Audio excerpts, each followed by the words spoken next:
Hari ini admin akan membuka satu fakta penting. Banyak KPM dihapus dari daftar DTSN bukan karena mereka tidak layak, tapi karena kesalahan yang sepele. Dan yang lebih mengejutkan, tidak semua pendamping kasih tahu alasan sebenarnya. Kalau kamu ingin bantuanmu kembali, jangan lewatkan penjelasan ini. Satu kalimat bisa menentukan statusmu selanjutnya. Diharapkan teman-teman jangan skip-skip supaya tidak gagal paham. Budayakan untuk menonton sampai akhir video. Oke teman-teman, dimanapun Anda berada, jumpa kembali bersama saya di channel Fernando Mentawai. Di video kali ini kembali admin memberitahukan fakta penting yang harus KPM atau penerima bansos, PKA dan BPNT pahami. Satu hal yang perlu diketahui, ada keganjalan kenapa data teman-teman dihapus dari DTSN padahal masih layak menerima bansos, PKA, BPNT dan lain-lainnya.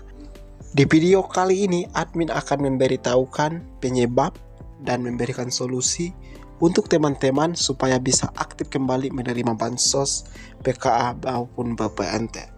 Sebelum kita melanjutkan ke pembahasan, bagi teman-teman yang baru mampir atau yang baru ketemu channel ini, jangan lupa untuk like dan subscribe supaya teman-teman tidak ketinggalan informasi terkait bansos, PKA, BPNT maupun bantuan lainnya dari pemerintah.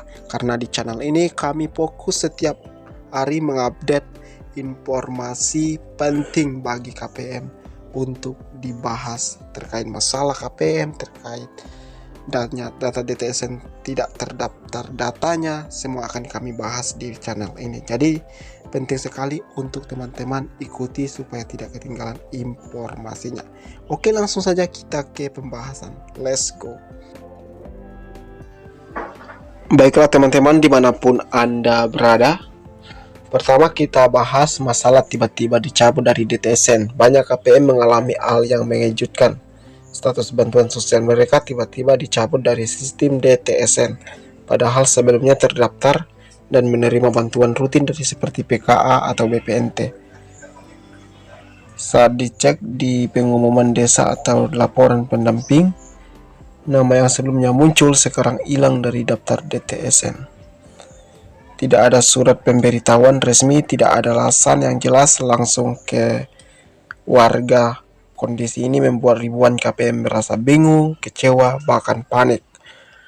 Apa sebenarnya yang sedang terjadi? Nah, berikut penjelasan kenapa bisa dicabut dari DTSN ya. Berikut beberapa penjelasan langsung dari pihak Kemensos dan pendamping di lapangan mengenai kenapa nama bisa hilang dari DTSN secara tiba-tiba. Yang pertama, tidak ada komponen yang mendukung lagi, seperti anak yang dulu SD kini sudah tamat, ibu hamil sudah melahirkan, dan tidak ada balita baru, lansia atau disabilitas sudah meninggal. Tanpa komponen aktif, otomatis status penerima dihapus dari DTSN. Nah, berikut KKS tidak digunakan. Bantuan masuk tapi dana tidak pernah diambil dalam 6 bulan atau lebih.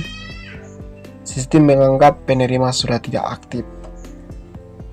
Tidak aktif mengikuti proses pendamping, tidak hadir dalam pertemuan kelompok, tidak mengisi formulir kunjungan rumah, tidak mengikuti edukasi dari pendamping sosial. Itu bisa menyebabkan juga untuk dicabut ya. Perubahan kebijakan wilayah, beberapa desa mengalami perubahan kota ya penerima karena evaluasi pusat. Ada relokasi bantuan ke daerah yang lebih prioritas. Nah teman-teman, pemutusan oleh sistem akibat data tidak tersinkron juga bisa untuk dicabut. Nama masih terdaftar di desa tapi tidak tersambung di pusat. Sistem otomatis menghapus jika tindak sinkron lebih dari satu periode. Nah, dampak yang dicabut dari DTSN, hingga dari DTSN bukan sekedar soal nama tidak muncul, dampaknya sangat nyata. Pertama, kehilangan akses bantuan dari pangan, tidak bisa ambil sembako dari warung, tidak lagi mendapatkan bantuan pendidikan untuk anak-anak. Banyak keluarga yang sangat bergantungan pada bantuan untuk kebutuhan pokok, hingga status penerima membuat kondisi ekonomi makin berat, terutama untuk lansia, keluarga miskin ekstrak. Memastikan status DTSN. Untuk mengetahui apakah status teman-teman benar-benar dicabut dari DTSN atau hanya tertunda, lakukan langkah-langkah berikut. Yang pertama, cek nama Anda di papan informasi desa. Biasanya diumumkan lewat pendamping atau kantor desa. Lihat daftar nama penerima tahap terbaru. Tanya langsung ke pendamping. Pendamping punya akses langsung ke sistem DTSN. Mereka bisa menjelaskan apakah nama teman-teman sudah dihapus atau ditunda atau hanya belum masuk ke tahap ini. Minta print out data DTSN dari desa dan bisa memberikan bukti apakah nama teman-teman masih terdaftar. Bandingkan nama teman-teman dan data tahap sebelumnya. Simpan bukti teman-teman pernah menerima struktur daftar nama dan foto. Jika tidak ada kesalahan dari pihak, teman-teman bisa lanjut ke proses pengajuan keberatan. Untuk bisa didaftarkan lagi ke DTSN, jawabannya bisa, tapi harus lewat produser berikut. Ya, yang pertama, ajukan permohonan keberatan ke pendamping sosial. Bawa bukti KTP, kartu keluarga, bukti penerima KKS. Sampaikan kronologi secara jelas. Yang kedua, minta surat pengantar dari desa. Desa bisa memberikan surat rekomendasi agar teman-teman dipertimbangkan lagi masuk ke dalam DTSN. Yang ketiga, ikuti proses validasi ulang. Pendamping akan survei ulang kondisi rumah tangga teman-teman ya. Jika dinyatakan layak, nama teman-teman akan dimasukkan lagi untuk pengajuan di tahap selanjutnya. Pantau terus informasi dari pendamping dan desa ya. Proses bisa makan waktu beberapa bulan. Pastikan teman-teman tetap aktif berkomunikasi ya. Jadi untuk saran admin ya, hilang dari DTSN bukan akhir dari segalanya. Banyak KPM yang tadinya dicabut, tapi setelah mengajukan dan ikut proses ulang berhasil masuk kembali menerima bantuan. Kunci utamanya aktif bertanya, siapkan dokumen terbuka terhadap pendamping, jangan menyalahkan tanpa tahu akar masalahnya. Setiap tahap penyaluran selalu melalui evaluasi. Jadi, sebagai KPM atau PKA penerima bansos PKA, kita juga harus siap dievaluasi, siap memperbaiki diri, dan siap ikut aturan. Semoga penjelasan ini membantu teman-temannya yang sedang kebingungan kenapa status bansos tiba-tiba tercabut oleh sistem DTSN.